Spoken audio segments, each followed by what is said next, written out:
لو اتجوزت هتندم، ولو ما اتجوزتش برضه هتندم. لو قبلت الوظيفة هتندم، ولو رفضتها برضه هتندم.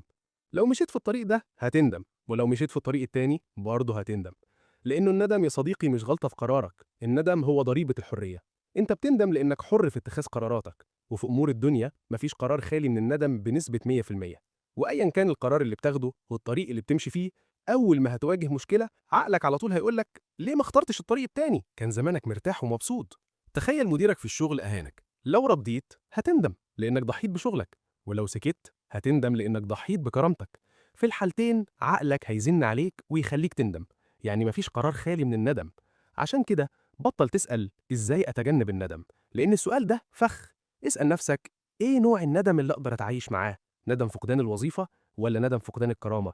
السؤال ده هيخليك تختار معاركك بوعي وتدفع التمن وانت راضي، لأنه زي ما قلت لك كده كده هتندم.